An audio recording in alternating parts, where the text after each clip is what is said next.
The sound of the slap was not a movie sound. It wasn't a loud crack. It was a wet, sharp, sickening thwack that cut through the polite murmur and clinking crystal of L'Aube Celeste. Every fork stopped halfway to a mouth. A classical string quartet stuttered into silence. A single five-fingered fiery red mark was blossoming on the pale cheek of the waitress, Elena. But she didn't cry. She didn't flinch. She just slowly, so slowly, turned her head to face the woman who had hit her, Serafina Vanderbilt, the fiancée of billionaire Julian Blackwood. And what happened next didn't just shock the table, it made the entire, exclusive, 3-Michelin-star restaurant freeze. This isn't just a story about a slap. It's about what happens when a hidden past collides with a violent present. L'Aube Celeste wasn't just a restaurant, it was a statement. Perched on the 60th floor, its floor-to-ceiling windows overlooked a sprawling city that looked like a galaxy of diamonds. Getting a reservation required a minimum 6-month wait or a net worth that didn't bother with waiting. The clientele was a curated list of the world's elite, tech titans, old money heirs, and the politicians who courted them.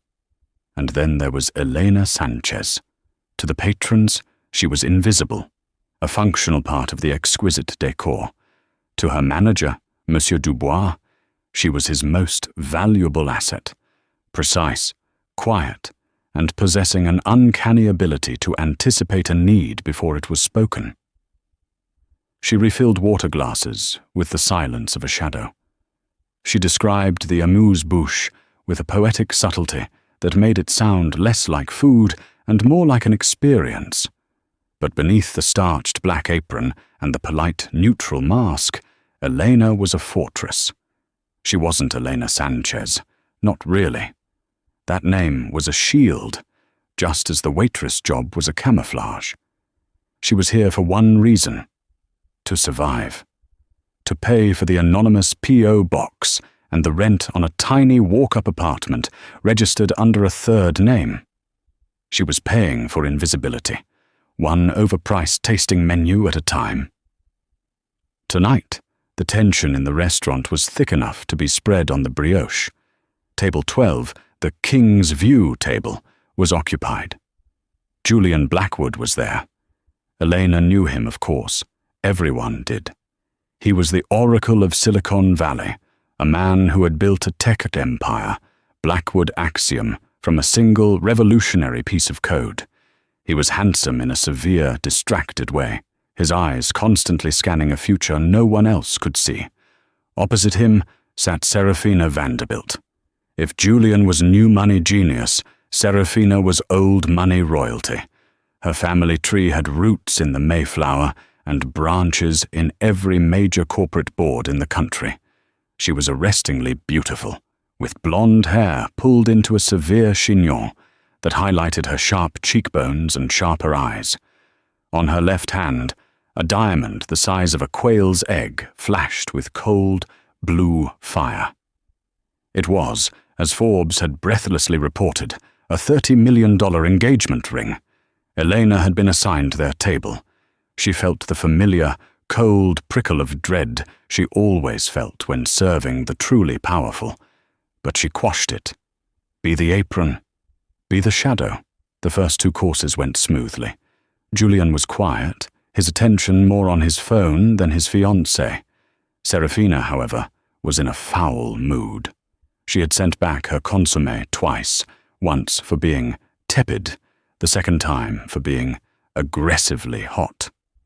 And this, she'd said, pushing the third bowl away, is simply sad. The dill is bruised.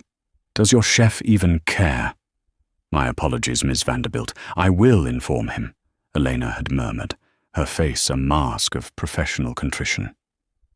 The incident happened during the main course, a canard à la presse, presented tableside. Elena was decanting a bottle of 1982 Chateau Margaux, a wine that cost more than her annual rent. Her movements were fluid, practiced, and perfect. But Serafina was talking with her hands, a story about a simply ghastly charity gala. Her hand, glittering with the engagement ring, gestured wildly. "And I told her," Serafina trilled, "if you're going to wear last season's Dior, at least have the decency to—" Her hand connected with Eleanor's wrist just as the dark red wine was being poured. It wasn't a spill. It was a single, ruby-red drop. A tiny, perfect teardrop of wine that leapt from the bottle's lip and landed squarely on the pristine, white-gold thread of Serafina Vanderbilt's couture cuff. Serafina stopped mid-sentence. The air around the table dropped 10 degrees. Julian Blackwood didn't even look up from his phone. "You clumsy bitch," Serafina hissed, her voice a low vibration of pure venom. Elena froze, her hand still holding the bottle. "Miss Vanderbilt, I am profoundly sorry. Please, allow me." She reached for a linen napkin, intending to blot the spot. "Don't you touch me," Serafina snapped. "Don't you dare touch me with your filthy common hands." "Serafina," Julian murmured, annoyed. "It's wine. Let it go." "Let it go!" Serafina's voice rose, cracking the restaurant's hushed atmosphere. "This is custom. This is ruined. And this nothing did it." She turned to Eleanor, her beautiful face twisted into a mask of pure, unadulterated contempt. "Do you have any idea how much this cuff costs? It's more than your entire pathetic life. You are fired. You are done." "Miss Vanderbilt, please," Eleanor said, her voice shaking for the first time. She had to keep this job. Invisibility was expensive. "It was an accident." "An accident?" Serafina stood up. The movement was so abrupt that her chair scraped loudly on the marble floor. "An accident is spilling coffee at a diner. This," she gestured around the opulent room, "is L'Aube Celeste. And you are a failure." And then she did it. With all the force of her pampered, entitled rage, Serafina Vanderbilt drew back her hand and slapped Elena Sanchez across the face. Thwack. Silence. The string quartet stopped. A waiter dropped a silver tray of champagne flutes, the sound of them shattering, echoing the crack of the slap. Every eye in the 60-story restaurant, from the busboys to the hedge fund managers, was locked on table 12.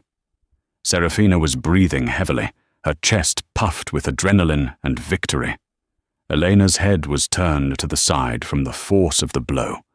The red mark was already blooming, a perfect, hand-shaped stain. The restaurant froze. The silence that followed the slap was heavier and more profound than the hushed tones L'Aube Celeste usually demanded. It was a vacuum, absolute and suffocating. Everyone was waiting for the waitress to burst into tears, waiting for her to be dragged out by security, waiting for the manager to grovel. Serafina Vanderbilt smiled, a tiny, cruel smirk. She had asserted her dominance. The world was back in its proper order. She sat back down, picking up her napkin, as if dismissing a piece of trash. Julian Blackwood finally looked up from his phone. His eyes narrowed, not at his fiancée, but at the waitress. He seemed confused, as if trying to place a face he'd seen in a dream. Monsieur Dubois, the manager, was already rushing over, his face pale and slick with sweat. "Miss Vanderbilt, Mr. Blackwood, 1,000 apologies. This unacceptable behavior. I will handle this immediately. Immediately." He turned to Elena, his eyes full of a different kind of fury, the fury of an employee who was about to cost him his biggest clients. "Sanchez, you are—" He stopped. Because Eleanor had not cried. She had not run. She had slowly, deliberately placed the 1982 Chateau Margaux back on the silver trolley. Her movements were steady, not a tremor. She straightened her back. And then she turned her head to face Serafina. The red handprint was stark against her pale skin. But her eyes were not the eyes of a waitress. They were not frightened, or cowed, or humiliated. They were cold. They were analytical. They were furious. "You should not have done that," Elena said. Her voice was not a whisper. It was not a shout. It was clear, low, and carried across the silent room like a blade. Serafina scoffed, though a flicker of unease crossed her face. "What did you say to me?" "I said," Elena repeated, taking a half step towards the table. "You should not have done that." "Get her out of here!" Serafina shrieked at Dubois. "Miss Sanchez," Dubois pleaded, grabbing her arm. "You're fired. Leave now." Elena ignored him. She looked past Serafina, past the furious manager, and locked eyes with the most powerful man in the room, Julian Blackwood. He was staring at her, his brow furrowed. The initial flicker of confusion on his face had morphed into something else. Disbelief, shock, recognition. His mouth opened, and a single word came out, barely a breath. "Elena?" It wasn't a question for a waitress. It was a question for a ghost. Serafina's head whipped around. "Julian, what did you say? You know this thing?" Julian's eyes never left Elena's. He was a man who processed petabytes of data in his head for a living, and right now his internal system was crashing. The face, the name, the place. It didn't compute. "It can't be," he whispered. Elena gave a small, bitter smile, the first show of emotion. "It is, Julian." The restaurant didn't just freeze this time. It shattered. The patrons erupted in frantic whispers. "Did he say he knows her? Who is she? Vanderbilt looks like she's going to be sick." Serafina stood up again, her face white with a rage that eclipsed her earlier tantrum. This was not humiliation. This was a threat. "Julian, Blackwood, what is going on?" she demanded. Julian rose slowly from his chair.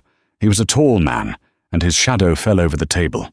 He looked at the red mark on Eleanor's face, then at the $30 million ring on Serafina's hand. "You hit her," he said. It wasn't an accusation. It was a statement of fact, spoken with a dawning horror. "She deserved it. She ruined my cuff. She's nobody," Serafina cried.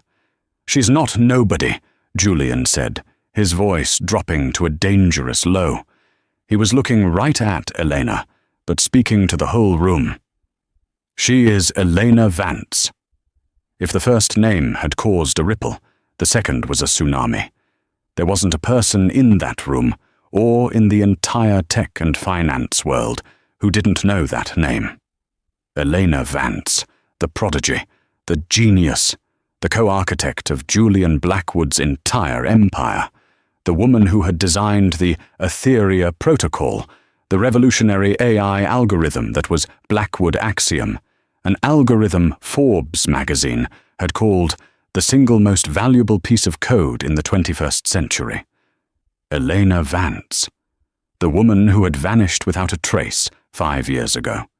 The woman Julian Blackwood had reportedly spent $100 million trying to find. The woman who was, at this very moment, wearing a $30 polyester apron and a name tag that said Eleanor S. Serafina Vanderbilt hadn't just slapped a waitress. She had just assaulted the most sought-after missing person in the tech world. To understand the depth of the silence in L'Orbe Celeste, you had to understand what Elena Vance meant. 5 years ago, Julian Blackwood was just another ambitious tech CEO with a good idea. Elena Vance was a 22-year-old PhD candidate at Caltech, a theoretical mathematician who saw patterns in the chaos of the universe. Julian had been guest lecturing, trying to recruit for his fledgling company. After his talk, a young woman with tired eyes and a worn-out backpack had approached him. She hadn't been impressed. She'd been critical. "Your entire premise is flawed, Mr. Blackwood," she'd said, Not rudely, just factually. You're trying to build a predictive model based on existing data. You'll only ever predict the past. You're not innovating, you're just creating a more efficient echo chamber. Julian, accustomed to sycophants, had been flawed. And you, I suppose, have a better idea? I do, she'd said simply. I'm not trying to predict the future. I'm trying to teach an AI how to reason, to understand why things happen, not just that they happen. I call it the Etheria Protocol. He hired her on the spot. He gave her a lab, a team, and unlimited resources. For 2 years, they were inseparable. They worked 20-hour days, fueled by coffee and a shared, obsessive vision. She was the architect. He was the builder. She was the mind. He was the face. She wrote the code, a beautiful, elegant, terrifyingly complex symphony of logic that could model climate change, predict global pandemics, and restructure the entire financial market. It was Eleanor Vance who insisted her name be kept off the public-facing documents.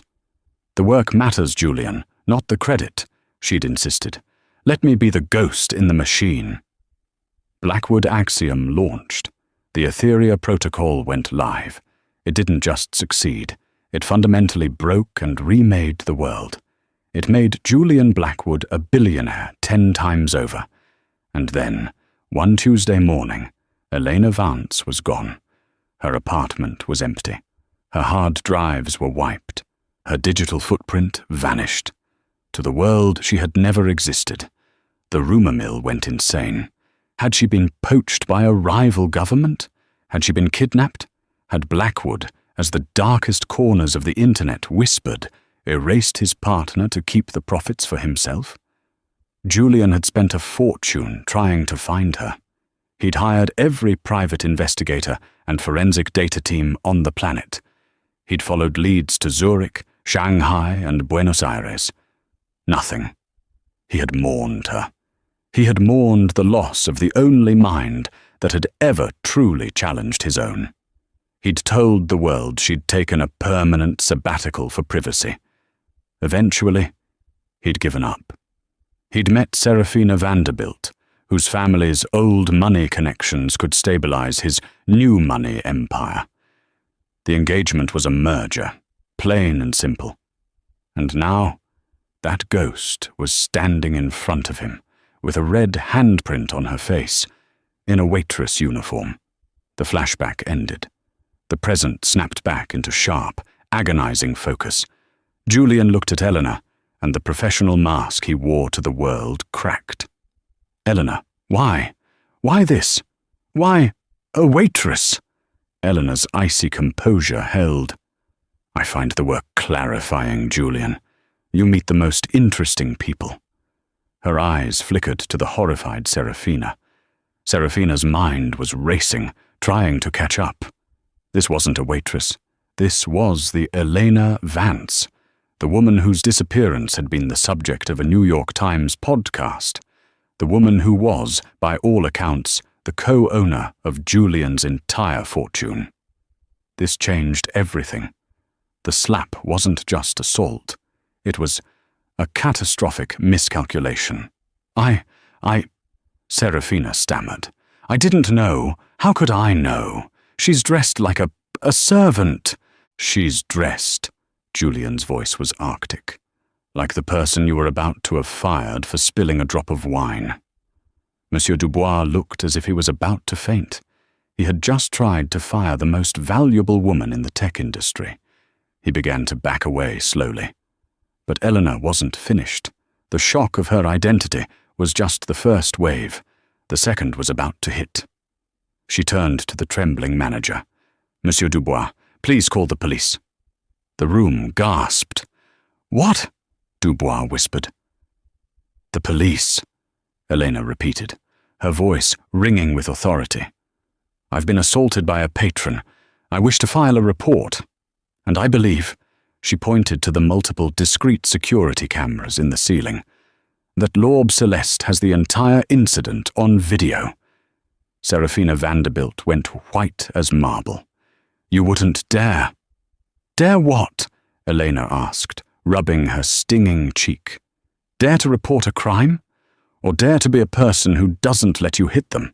"This is ridiculous," Serafina spat, grasping for control. "Julian, stop this. Give her money. Give her whatever she wants. Pay for her. I don't know.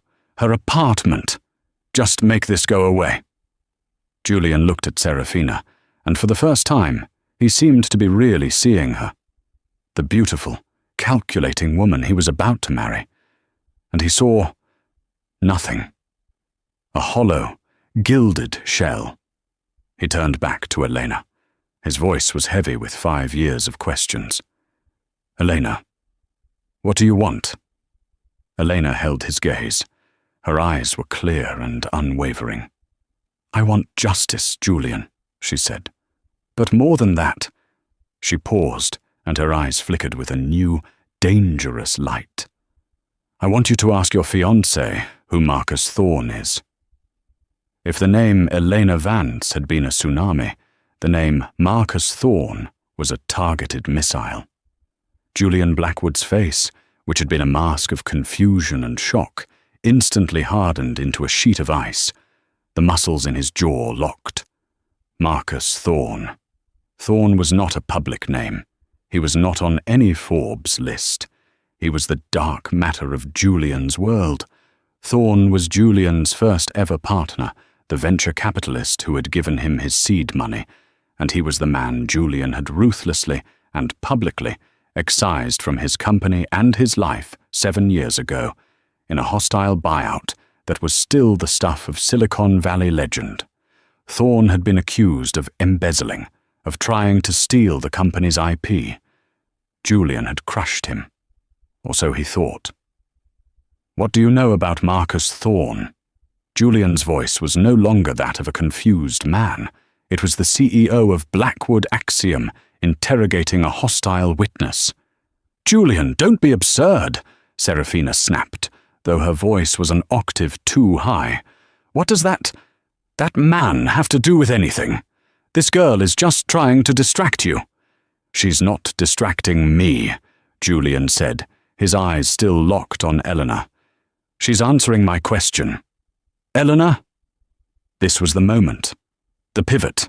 The entire 5-year-long charade had led to this.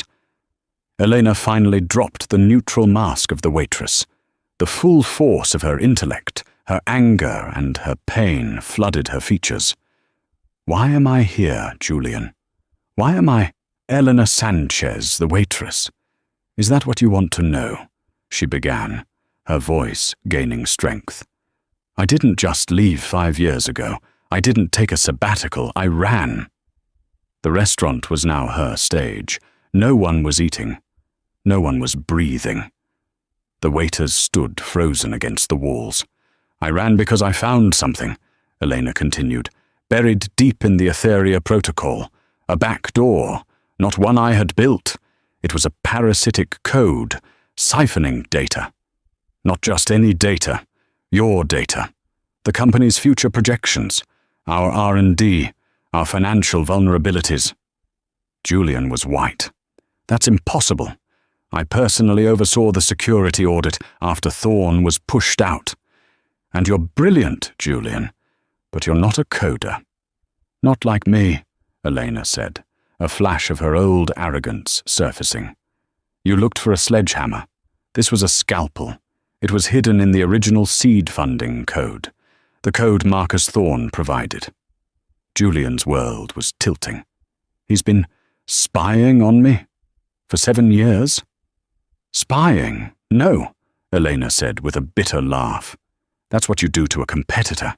He was gutting you. He was playing the long game. He's been shorting your stock on inside information for years. He's been feeding your innovations to your rivals before they even hit your own drawing board. He wasn't just embezzling. He was planning a takeover. He was waiting for the perfect moment to bleed Blackwood Axiom dry and buy the corpse for pennies on the dollar." A diner in the corner, a known Wall Street investor, quietly picked up his phone and began typing. "I found it," Elena said, her voice dropping. "I found the back door, and I confronted him. Or rather, I confronted the digital ghost I thought was him." "What did he do?" Julian whispered. "He responded.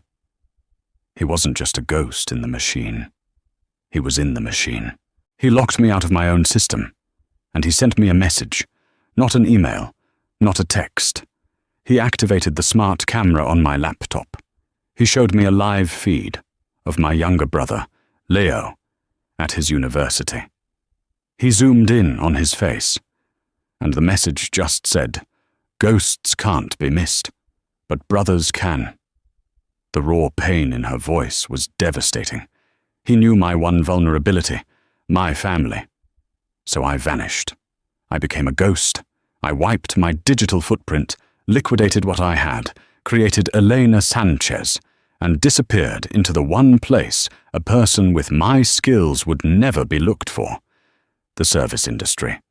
I've been a barista, a hotel maid, a bartender, and now a waitress. I've been biding my time, Julian. Watching, waiting. Waiting for what? For him to make his final move, and for you to be in a position to finally believe me." She then turned, and for the first time, addressed Serafina Vanderbilt directly. "Which brings us," Elena said, her voice sharp as a diamond, "to you." Serafina Vanderbilt was no longer the picture of haughty, aristocratic rage. She was a cornered animal. Her eyes darted between Julian, Elena, and the restaurant doors, as if calculating the chances of escape. "Me?" she scoffed, but the sound was brittle.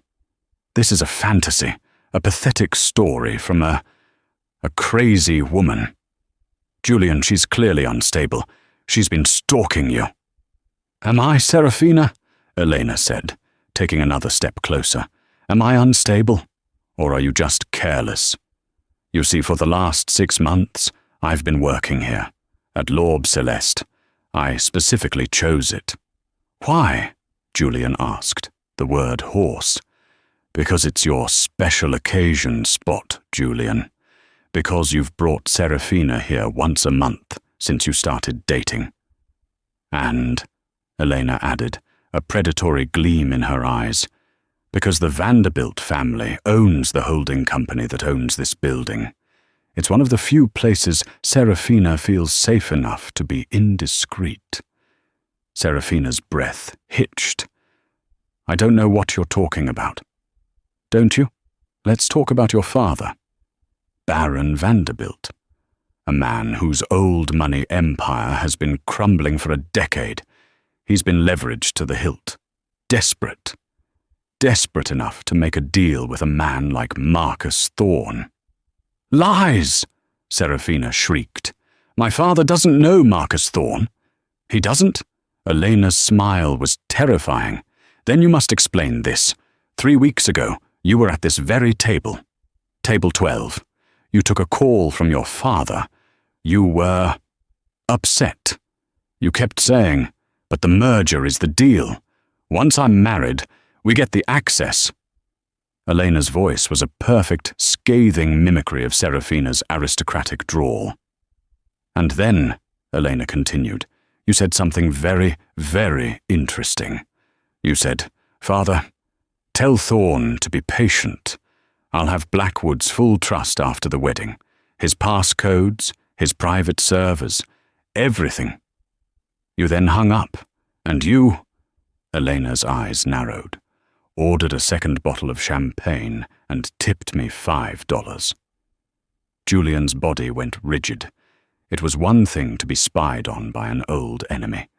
It was another to be betrayed by the woman he was about to marry. He turned to Serafina. The temperature of the room, which was already cold, plummeted into an abyss. "Serafina," he said. His voice was perfectly level. It was the voice he used just before he fired a board. "Is what she's saying true?" "Julian, my love, my darling." Serafina grabbed his arm, her polished nails digging into his Tom Ford suit. "It's a misunderstanding. Father, he's in business with many people. I don't know all of them. This waitress is twisting my words. She's jealous. She's in love with you." It was a desperate, pathetic gamble, and it failed. "She's not in love with me," Julian said, his voice flat as he pulled his arm from her grasp. "She's trying to save my company. And you, what were you doing?" The puzzle pieces were clicking into place with sickening speed. "The engagement," he whispered.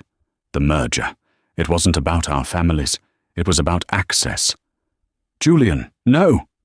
"The wedding," he continued, a terrifying, dawning realization spreading across his face, wasn't a celebration. It was a deadline. The deadline for Marcus Thorne to finally get his hands on the one thing Elena never let him have, the keys to the Etheria protocol. Serafina Vanderbilt finally broke. The mask of aristocracy crumbled, revealing the terrified, grasping fraud beneath. He promised," she sobbed, collapsing into her chair. "He promised no one would get hurt. He said it was just a transfer. My father's company. It was going under. We were going to lose everything," Thorne said. "He said you owed him. He said it was his company, not yours." It was a full confession, delivered in a 3-Michelin-star restaurant, in front of 24 of the most influential people in the city. Julian Blackwood looked at the woman he was supposed to marry, the woman who had just conspired to destroy him, and he felt nothing. Just a cold, empty void. He then looked at Elena Vance, the ghost who had given up her life, her name, and her safety for 5 years to protect their work. To protect him.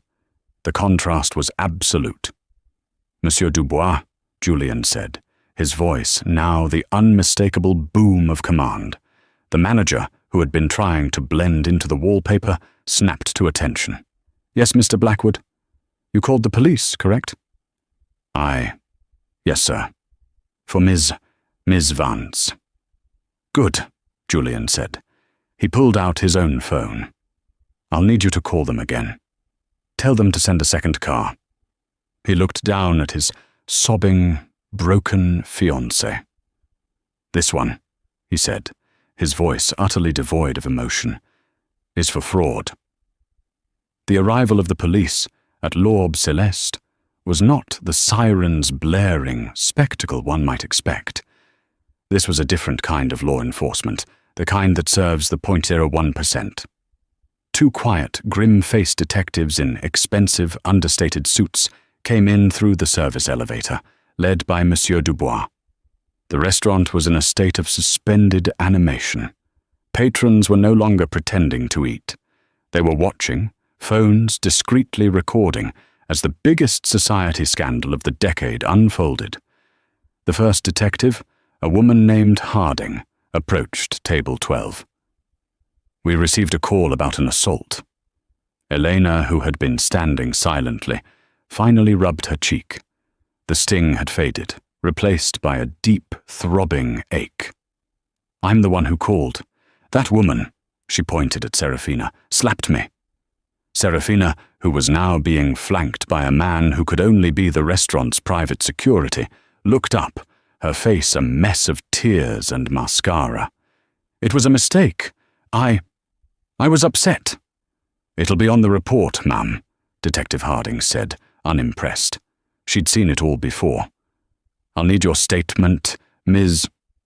"Vance," Elena said. "Eleanor Vance." Harding's pen froze mid-air. She glanced at her partner. Even they knew the name. This was no longer a simple assault. "And," Julian Blackwood stepped forward, "I am the one who called for the second car. Detective, I'd like to report a multi-billion-dollar conspiracy to commit corporate fraud." Harding's partner's eyes went wide. "Sir?" "This woman," Julian pointed, not at Serafina, but at a point in the air, as if indicating a vast, invisible web, has just confessed. She, her father Baron Vanderbilt, and a man named Marcus Thorne have been systematically defrauding my company, Blackwood Axiom, for years. Her impending marriage to me was the final step in a hostile, illegal takeover. "Julian, you can't," Serafina wailed. "You'll ruin me. You'll ruin my family." "You," Julian said, his voice so cold it burned, "were going to ruin me. You were going to let a criminal gut the life's work of thousands of people. You were going to help him steal the work of the woman you hit. Ruin is a mild word for what you deserve." He turned to the detectives. "You'll find all the preliminary evidence you need on my fiancée's phone. I'm sure she'll hand it over willingly. Won't you, Serafina?" Serafina stared at him, her face a mask of horror. She knew, as he did, that her phone contained everything. The texts with her father, the encrypted messages from Thorne, the merger plans, Julian's own private security team, men who were ex-Mossad and Delta Force, had materialized by the elevators. They were not there for Serafina. They were there for Elena. They flanked her instantly, forming a protective human wall. A ghost no longer. She was now their most valuable asset. This is... Serafina was hyperventilating. She looked around the room, at all the faces, all the phones. She was not just being arrested. She was being seen. Her entire social world, the galas, the charity boards, the Vogue covers, was evaporating. As Detective Harding began to read Serafina her rights, a new, sharp voice cut through the room. "This is a private property matter, officers." A small, ferret-like man in a Brioni suit was pushing his way through. This was Mr. Harrison, Julian Blackwood's personal lawyer, the fixer. Julian had apparently called him before the police. "My client, Mr. Blackwood, has been the victim of a terrible deception," Harrison announced to the room. "As has his former fiancée, Ms. Vanderbilt, who was clearly coerced and manipulated by her father and the notorious corporate criminal, Marcus Thorne." Elena and Julian both looked at him, stunned. Serafina's sobbing stopped. A tiny, desperate spark of hope lit in her eyes. "What?" Julian hissed, pulling his lawyer aside. "She just confessed." "To what?" Harrison hissed back. "To being a bad fiancé? To having a criminal father?" "It's hearsay, Julian. What's not hearsay is an assault charge, and you want that to go away. You need this to be clean." "I don't—" "Julian," Harrison said, his voice firm. "Listen to me. You are about to go to war with Marcus Thorne. You cannot do that while you are also the man who had his fiancée arrested at L'Orbe Celeste. The press will crucify you. They'll say you did it to protect your assets from the divorce. She becomes the victim. Thorne walks." Julian's face was a thundercloud. He hated it. He hated the optics. But Harrison was right. The lawyer turned to the detectives. "This was a violent, emotional misunderstanding. Miss Vance," he turned to Eleanor with a brilliant, reptilian smile, "does not wish to press charges for the slap. It was the act of a distraught, manipulated woman. And Miss Vance, as the true partner of Blackwood Axiom, is forgiving." Elena stared at him. She had spent 5 years in hiding, 5 years of planning, and this man was about to erase her justice for a clean narrative. "I'm not," she began. "You are," Harrison said, his eyes boring into hers, conveying a silent message. "Do you want Thorne, or do you want this one? Small victory?" Elena understood. This was the long game. The slap was nothing. Thorne was everything. She took a deep breath. "He's right," she said, her voice hollow. "It was a misunderstanding. I was clumsy. Miss Vanderbilt was overwrought. I won't be pressing charges." Detective Harding looked at Elena, at the red mark on her face, at the billionaire and his fixer, and she sighed. She knew exactly what was happening. "Right, a misunderstanding. Mom, are you sure? I'm sure, Elena said, her voice hard as steel. Serafina's relief was so total she almost collapsed. But the fraud, Harrison, Julian said. Is not a matter for the NYPD, Harrison said smoothly. It's a matter for the SEC, the FBI, and the Southern District of New York, all of whom will be receiving a very detailed package from my office by sunrise. We don't arrest her. We contain her. We let her father and Thorne think she's still their inside woman. And we use her to feed them exactly what we want them to hear. Serafina Vanderbilt's face, which had been flooded with relief, now filled with a new, more profound terror. She wasn't going to jail. She was going to be bait.